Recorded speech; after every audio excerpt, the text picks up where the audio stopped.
Good morning, everyone, and welcome to Sunday Morning Coffee with Lisa. I'm spiritual coach Lisa Hopp.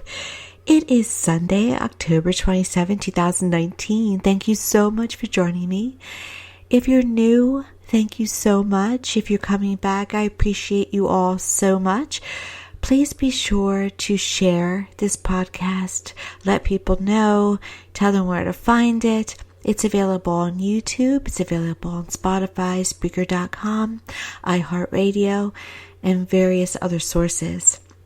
So today is a special Halloween show. I love Halloween. I love it. It's just, in my mind, it is just the most wonderful time of the year. So I wanted to explain very briefly how Halloween got started. You might hear a little howling and stuff in the background because it's Halloween. And so I'm going to explain how it all got started, and then I am going to explain the difference between a ghost and a spirit and how all of you have departed loved ones around you right now in a very exaggerated way, in a much larger way, and how they may show their signs to you.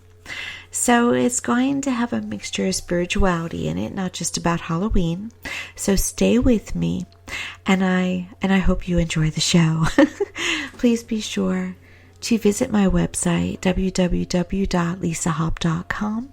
You can also find me on Facebook under Spiritual Coach Lisa Hopp. Okay, let's get started.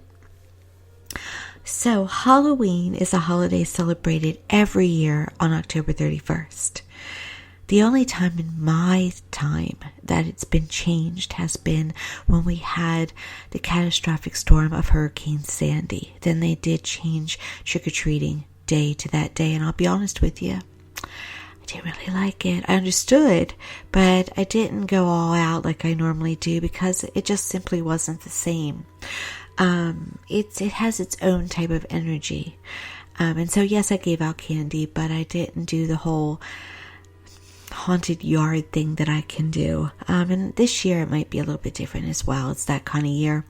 And on previous years when I wasn't well enough to participate, I just gave out candy. But when the year participates or when the year cooperates, I will kind of go all out. I have to say, have the loud music going, the movie playing with the scary phantasms. The yard is all lit up and as scary as humanly possible that can be without causing long-term damage. And so, this tradition originated with the ancient Celtic festival of Samhain, when people would light bonfires and wear costumes to ward off ghosts. In the 8th century, Pope Gregory III designated November 1st as a time to honor All Saints.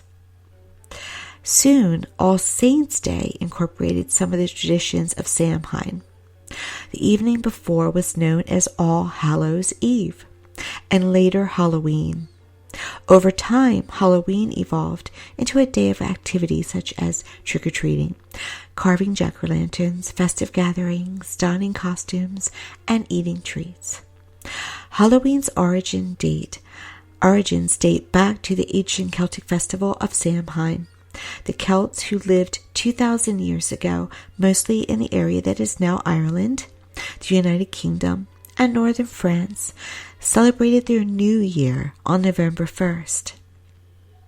This day marked the end of summer and the harvest, and the beginning of the dark, cold winter, a time of year that was often associated with human death. Celts believed that on the night before the new year, the boundary between the worlds of the living and the dead became blurred. On the night of October 31st, they celebrated Samhain, when it was believed that the ghosts of the dead returned to Earth. In addition to causing trouble and damaging crops, Celts thought that the presence of the otherworldly spirits made it easier for the Druids or Celtic priests to make predictions about the future. For a people entirely dependent on the volatile natural world, these prophecies were an important source of comfort during the long, dark winter. Prophecies. There's a history there. To commemorate the event, Druids built huge sacred bonfires where the people gathered to burn crops and animals as sacrifices to the Celtic deities. Well, that part I'm glad we're done with. During the celebration, the Celts wore costumes typically consisting of animal heads and skins. Getting kind of gross now. And attempted to tell each other's fortunes.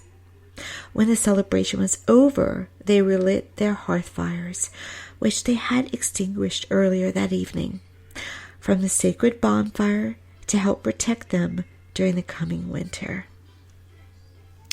By 43 AD, the Roman Empire had conquered the majority of Celtic territory. In the course of the 400 years that they ruled the Celtic lands, 2 festivals of Roman origin were combined with the traditional Celtic celebration of Samhain. The first was Veralia, a day in late October when the Romans traditionally commemorated the passing of the dead. The second was a day to honor Pomona, the Roman goddess of fruit and trees. The symbol of Pomona is the apple, and the incorporation of the celebration into Samhain probably explains the tradition of bobbing for apples that is practiced today. On May 13, 609 AD, Pope Boniface IV dedicated the Pantheon in Rome in honor of all Christian martyrs, and the Catholic feast of All Martyrs' Day was established in the Western Church. Pope Gregory III later expanded the festival to include all saints as well as all martyrs, and moved the observance from May 13th to November 1st. By the 9th century, the influence of Christianity had spread into Celtic lands, where it gradually blended with and supplanted older Celtic rites. In 1000 AD, the Church made November 2nd All Souls' Day, a day to honor the dead. It's widely believed today that the Church was attempting to replace the Celtic Festival of the Dead with a related church-sanctioned holiday. Coming into this, it's true. All Souls' Day was celebrated similarly to Samhain, with big bonfires, parades, and dressing up in costumes as saints, angels, and devils. The All Saints' Day celebration was also called All Hallows. And the night before it, the traditional night of Samhain in the Celtic religion began to be called All Hallows' Eve and eventually Halloween. Here in America, the celebration of Halloween was extremely limited in colonial New England because of the rigid Protestant belief systems. Halloween was much more common in Maryland, go Maryland, and southern colonies. As the beliefs and customs of different European ethnic groups and the American Indians meshed, a distinctly American version of Halloween began to emerge. Leave it up to Americans to kick it up a notch. The first celebrations included play parties, which were public events held to celebrate the harvest. Neighbors would share stories of the dead, tell each other's fortunes, dance and sing. I'm loving this. Colonial Halloween festivities also featured the telling of great ghost stories and mischief-making of all kinds. By the middle of the 19th century, annual autumn festivities were common, but Halloween was not yet celebrated everywhere in the country. By the second half of the 19th century, America was flooded with new immigrants. These new immigrants, especially the millions of Irish fleeing the Irish potato famine, must have salmon on my mind, helped to popularize the celebration of Halloween. Borrowing from European traditions, Americans began to dress up in costumes and go house to house, asking for food or money, a practice that eventually became today's trick-or-treating tradition. Now, Halloween really kicked it up a notch here in the 1950s when baby boomers became of age, and they wanted to celebrate Halloween and have parties and parades and school activities and community activities and just go house to house enjoying trick-or-treating. So now we've not only evolved it from children's trick-or-treating, but adults are now making it a wonderful holiday, such as myself. I have never really grown up. And so now Halloween is probably very close to being the holiday where we spend the most, millions of dollars each year on costumes, mostly costumes, candy, and other ways of celebrating. So now we still do celebrate in religion, All Saints Day. Myself, I host a wonderful celebration November 2nd in my office, celebrating Mexican Day of the Dead, which is really a tradition started to honor those, to really celebrate All Souls Day and to honor those who have passed on. I particularly love that holiday because it celebrates the life of our past loved ones rather than wearing black and mourning them, because life should be celebrated, not to be a bit morbid. But when I leave this physical earth, I want my friends and family to have a party, get out the wine, laugh about me, celebrate hopefully whatever positive memories that you have of me. I don't want people coming in with long faces wearing black. Shed a tear, yeah, sure, if you want. I'll be there, hopefully you will. But mostly I want to hear laughter.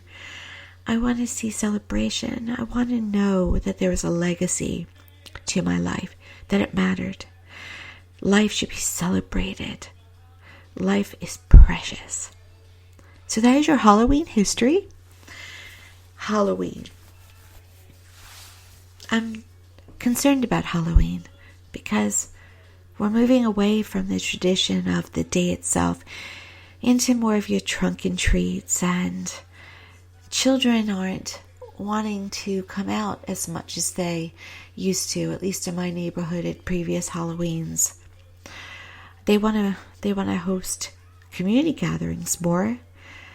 They love fall parades, but they're more about gathering in parking lots now rather than going home to home. And that bothers me a bit. I know it's safer, perhaps, in its way, but I like tradition.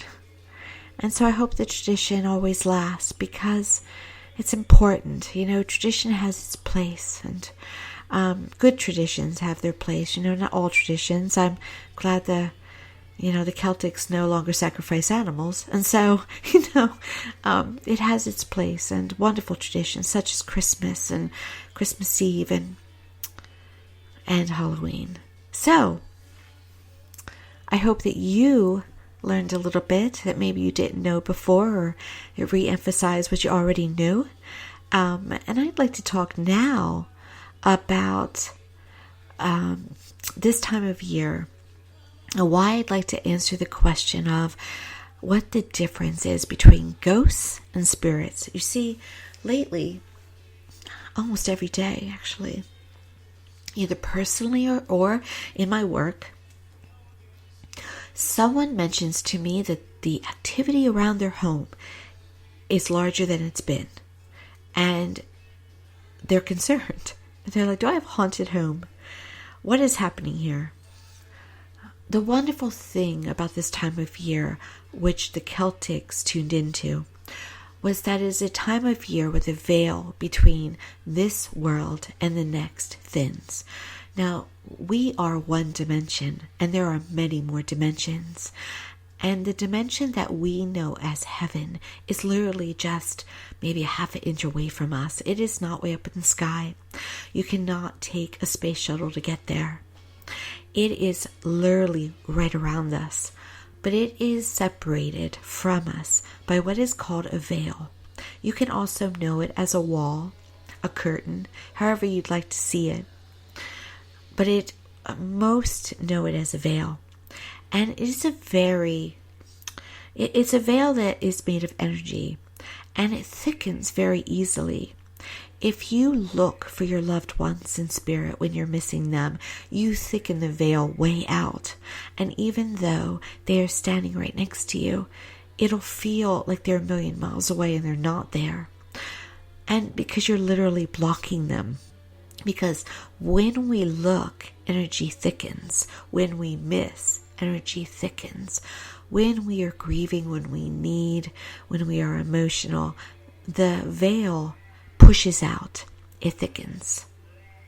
So the key to seeing and feeling your departed loved ones around you, who are around you more right now because of thinning of the veil, and also maybe like me, you have passings this time of year, birthdays, other milestones happening. They're going to be around anyway. So the thinning of the veil matched up with celebrations, well, you're probably going to have a bit of a haunted house. So the way to thin the veil is to be in the present moment. Present. Not thinking about the past. Not worrying about the future. Just being in the present. Focusing on the present. Whatever that may mean for you. Also, you have corners of your eyes that are your link to your mediumship abilities. And every single one of you that is listening to this broadcast has turned your head when you thought you've seen something out of the corner of your eye, and then you said, oh no, nothing's there. It was just my imagination, and you go about your life. But guess what, intrepid viewers? They, or listeners, you just saw your loved ones, or you just saw a spirit of the land, or you just saw a spirit of your home. You just saw somebody in spirit. So see what you can do to linger looking out of the corner of your eye and see if you can notice. Is it a woman? Is it a man? Is it a cat? Is it a dog? Because they're all around us right now. My cat in spirit, I've been catching him left and right around me. And I'm happy he's here. I'm happy. And I don't talk to him, by the way. Normal, not crazy. But by the way, what I mean, yes, you're allowed to speak to your loved ones. Please do. What I mean is when I see the shadow of my cat, I don't stop everything and start a conversation with them. I just acknowledge that I see him. And I keep moving on with my life, okay? Yes, of course. It is healthy to want to have a communication with your loved ones in spirit because life moves on. Life continues. Life is eternal. Love is eternal. And they're there. So you can include them in your everyday life, okay? So please know that. So, thinning of the veil because of the time of year naturally happens every year. Normally, whether you are paying attention or not. So loved ones and those in spirit are around you. Just more. So pay attention. Include them. Allow them to be there. So what is the difference between a ghost that we hear about on Ghost Hunters, Ghost Adventures, anything, the haunted houses, and those in spirit, such as your departed loved ones? Well, 90%, if not 99%, of ghosts are really residual memory energy, meaning they're not really an intelligent spirit around you, but the memory of energy that was there. So let's say that you're on a battlefield, an historic Civil War battlefield, and you see a soldier, and the soldier is marching, and then suddenly the soldier disappears. That is a memory. That soldier marched in that location at a previous time. Same as if you live in an older home, and you see somebody walking up and down stairs. That person at some time lived in that home and is walking up and down the stairs, or they are a departed loved one of yours. But in this case, we're talking about ghosts.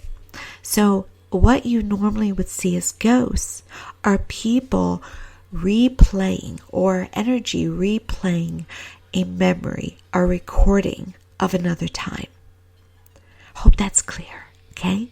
So for instance, Queen Anne Boleyn totally was executed we know she was. But she was executed unfairly, okay? Her husband, Henry VIII, went from this gifted, intelligent man that could have made such a legacy in this world, but decided to become a monster. And because he was narcissistic, perhaps maybe that's where it started, because it can become extreme. So he basically wanted to get rid of his wife. So they built up a case against her, which was all in error, and ended up in her beheading. So it is said in England that she is her ghost is many places. It's in the Tower of London, it's in her childhood home, it's in Hampton Court. Wherever she resided, she has been seen. But is she an intelligent energy there, tormented throughout 500 years because of her beheading? Or is she a recording of a time when she walked there? More likely, she is a recording of a time when she walked there. And we modern people, we who would tour the Tower of London, or tour Hampton Court Palace, or tour her childhood home, would be able to get ourselves into enough of a present state that we would be able to bridge the gap between this world and the next. So we are able to catch that replaying of that memory. So many times when you come across a ghost in a battlefield, when you are in a haunted home, what you are seeing is an energy that is doing its thing. And a lot of the time is not even aware that you're there. They're just walking around. The first time I ever really got to know this professionally, shout out to Michelle, who I believe listens. I think she subscribed. Thank you so much. She invited me to a home she was renting at the time. She had an apartment in this home. I believe it was more of a Victorian type home here in South Jersey. And she asked me, after what I'll call a reading,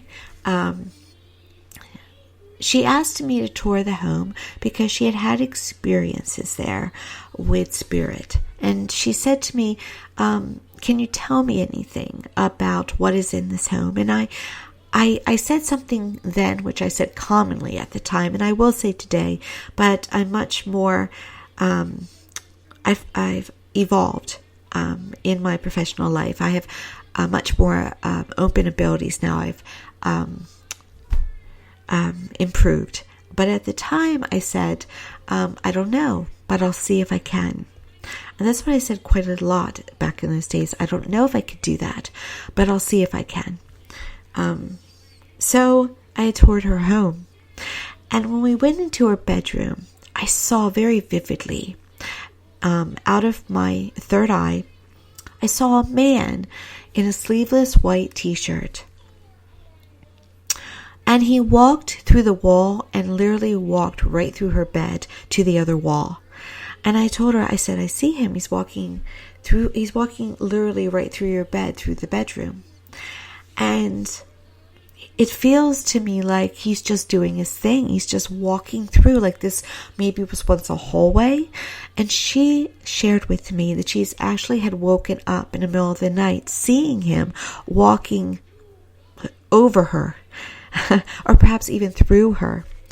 And he didn't seem to know she was lying there. Correct. He was just walking through his home as he had done when he lived there. but now he was doing it in spirit. Now, another type of ghost is an intelligent haunting, and they're the ones that sometimes you will catch if you watch the ghost hunting shows where they actually respond to you. When I was going to promote here, I was a few years ago, I spent the night in the Shanley Hotel, which is in upstate New York, and it is said to have a lot of spirit in it, and it is. It's a bit of a portal. And so I was staying there with a couple of very good friends. Hello, Lisa. Hello, Gloria. Love you guys. And so I was staying there, and we were in what is called the gentleman's quarters. And the gentleman's quarters, this place has, actually Eleanor Roosevelt stayed there. So it has the history of esteemed visitors. It also has the history of having a bordello and a gentleman's club and hangings and abuses, but also good times too. So it has a bit of a mix. Sorry, I hit the microphone. You might have heard that. And so we happened to be in the gentleman's quarters, and we were told, they might not welcome us, being that we're all women. And I think they were right, because we had what is called like a white noise machine. And when we asked, and I believe it might have been Gloria asked, is it okay that we're here, or should we leave? And the machine literally said, get out. Well, that was enough for me. I wasn't scared. I just wanted to respect how they felt. So I stood up and left. That's called an intelligent haunting. That means that someone in spirit is there because they are visiting, they want to be there, and they're making communication with you. But I will tell you honestly that most ghost interactions are memories, are residual. But yes, you can have the interaction with an intelligent haunting. The intelligent haunting is usually someone who emotionally attaches to the place. So a soldier might emotionally attach to a place he died. A person might emotionally, like you might emotionally attach to the home you live in and want to visit it. And if someone wants to talk to you, you might answer. But it doesn't necessarily mean for a lot of those who are interacting that they're tormented, that they can't go over to the other side, that they're stuck in time, so to speak, between this world and next. That stuff usually happens right after we pass, when we're emotionally attached here. Perhaps we experienced a trauma, such as being murdered, or perhaps even a suicide, where there's a lot of emotions going on, and we want to be more earthly bound than heaven bound. Now, when Charles Manson first passed, I literally saw him. It's almost like a Harry Potter moment for those of you who've seen the movies. It was like a dark cloud was over the earth. He was like this dark energy that was swirling the earth. And I intuitively heard him say, I just want to stay here. I just want to stay here and play with these people. So I always kind of knew. I always intuitively knew. But that validated for me that Charles Manson was evil. Because evil doesn't want to stick around as a black shadow cloud around the entire earth and want to torment the occupants. Okay, that's what evil does. Okay, so let's just say he's most likely at the Comfort Inn for evil right now, okay, rather than in the heavenly realm. But that is between him and our Creator as to where he is at this very moment. They handle that part, okay? And so, but he definitely, when he departed this earth, was very much evil. And so, evil is maybe a whole nother radio broadcast, since we're already at 29 minutes. But around you right now, for the most part, is not going to be a ghost. Your house is not haunted. This time of year, though, if you do live in a haunted house, the energy might be kicked up a notch. What's around you right now are your departed loved ones. The veil is thinned. They've been there anyway, and they're showing themselves. They're trying to interact with you, because departed loved ones can, yes, walk around, do rounds, check on you, and you might catch them departing the room of one of your loved ones, such as a child, and they might walk down a hall, but it doesn't mean that they don't know you're there. You just might catch them walking away. Our departed loved ones are very interactive with us. They're doing their thing to help us because they love us. So some of the common signs of your departed loved ones, and they will use more specific ones with you, but some of the general ones are coins, smells, butterflies, cardinals, lights blinking, volumes of TV going up, electronics acting up. These are all common signs. I myself will get a light that turns on by itself, okay?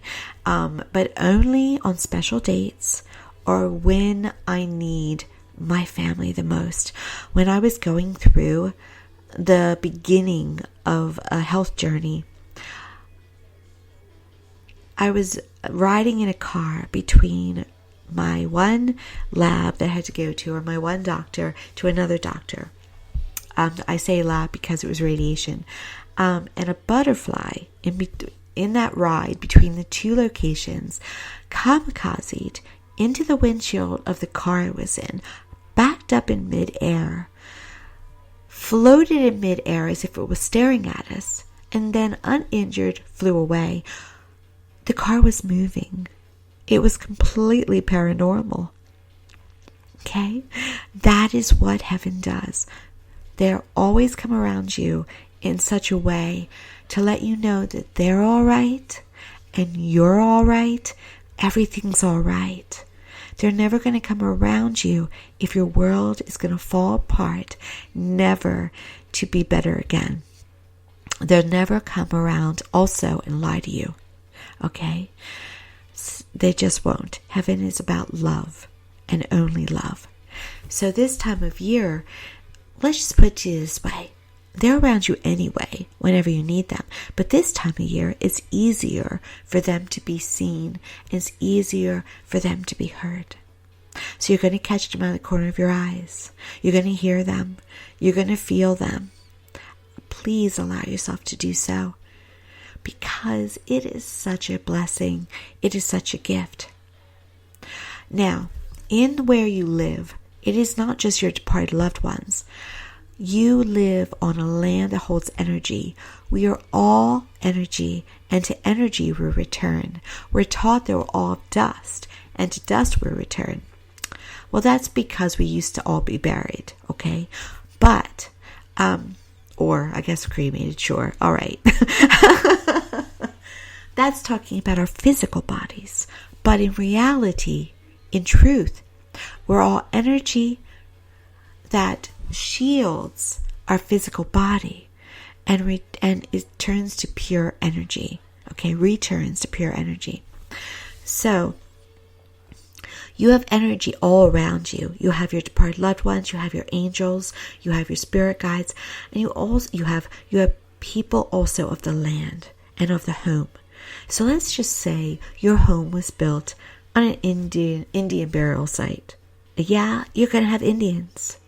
If your home was built on a battlefield, you're going to have soldiers because their energy is still there. And so you might catch them. They're there though, and most of the time, as I said, they're going to be residual energy. They're going to be there doing, performing the tasks of their home, fighting the battle, walking across the land. They're not really going to try and interface with you, okay? But may they at times? Of course, yes, it's possible. So sometimes my clients will say to me, I think there's a man in my home, but I don't think he's a family member. They're correct. They'll look at you. I have a man in my office. Actually, I have a cat, a child, and a man in my office at least. And I think perhaps a Victorian lady occasionally. This man, my intuitive self tells me, is the doctor that used to live there and work there. Whenever something disconcerting happens to me in the office, a bird accidentally gets in the chimney. That doesn't happen so much anymore. Or a noise that alarms me. I will see the doctor appear out of the corner of my eye. He comes to check on me. If I hold meditation evenings, he might come outside the door to check on us, and the clients that are there will notice him. He's there as an intelligent energy that is checking on us as the server that he was. But most of the time, if I don't need him, he's just going to do his thing and walk around, okay? Because that was his home. That was his office. So there's a mix there. Sometimes they're intelligent and sometimes just doing their thing. Most of the time, if you're not bothering them and they're not bothering you, they're just doing their thing. Is this anything to be afraid of? No. Most of the time the answer is no. If you're going to enter a place though and record, do rituals, get out a Ouija board, ask for trouble, you're going to get it. If you buy a home right after a mass murder, you're probably going to have some energy that's a little bit more concerning. But most of the time, there's absolutely nothing to be afraid of. And if there is, there are specialists that can help you with that. Get the home blessed. Call on the angels. Come from peace. Usually the energy will dissipate. What we build expands. So be sure you're not adding to the energy of the place you're in. That's where poltergeists come from. Poltergeists are usually young, preteen females whose hormones, not being sexist here, just truth, that their hormones are going a little crazy and things start flying around the room. I remember a time when my emotions heightened and I blew out my computer. I call it, I did a carry. I can blow out stuff today if my emotions are high, and I am far beyond a preteen female with hormones, okay? So anybody, honestly, who has heightened energy can provoke poltergeist activities. It can also be a man, a young male who perhaps is going through some depression or some other inner struggles. They can also promote poltergeist activity. So each situation requires a look to see where's the energy coming from. Most of the time, it's going to be normal visits, either a recording playing out a residual energy or an intelligent energy that's trying to connect to you because they love you. Okay, so most of the energy that's around you is not the scary ghost hunting, Amityville horror stuff, alrighty? So please keep that in mind. And if it is, make sure that you're not playing a part in it, alright? Ouija boards should always be stayed away from. Salem, Massachusetts just put out they made this huge, almost town square Ouija board. It's like the size of a town Ouija board or a park. They're literally asking for trouble. They're asking for trouble. What are you doing? Have fun, people. You've just done a Ghostbuster scene. Wish you the best. Okay, so I hope that explains a bit the difference between ghosts and spirit. And I also want to emphasize again that your loved ones in spirit are with you. You're never left alone for 1 second. There's always somebody standing next to you. One departed loved one at least 1 to 2 angels, at least 1 to 2 spirit guides. So you always sleep and walk around with an entourage. Always. They're there to serve you. They're there to help you, to make your life better. So they're nothing to be afraid of. Okay? And so those loved ones sometimes do want you to know that everything's okay. They do want to let you know they're okay. that they've lived, that they're in heaven, that they've made it home. And so pay attention to the signs that they will give you. Don't look for them too much so that you'll miss them. Watch out of the corner of your eyes. Let your senses tell you, someone's just touched me. Someone's just stroked my hair. Someone's given me a warm and fuzzy hug. You are not losing your mind. You have just felt someone, because life goes on. And our loved ones will always be with us. Always. Thank you so much, beloveds, for joining me on this special Halloween show. I hope that even though here in where I am, it's going to be a bit of a rainy day, I'm still going to celebrate it. I've gotten less candy, probably going to haunt less, but I'm going to still marathon the scary movies, enjoy it for all it's worth, because the energy's there, whether it's sunny and warm or not, okay? So enjoy your Halloween. Do it safely. Do it with laughter. Do it with love with all those around you. Enjoy, enjoy, enjoy. And I'll talk to you next week. Once again, be sure to visit my website, lisahaupt.com. Check me out on Facebook. Like, share, subscribe, please. Let's get this movement going. Let's grow following here. Please share. If you feel it helps you, please serve by sharing it with others so it can help them as well. I would so appreciate it. I would be so grateful. Thank you again, and have a wonderful week.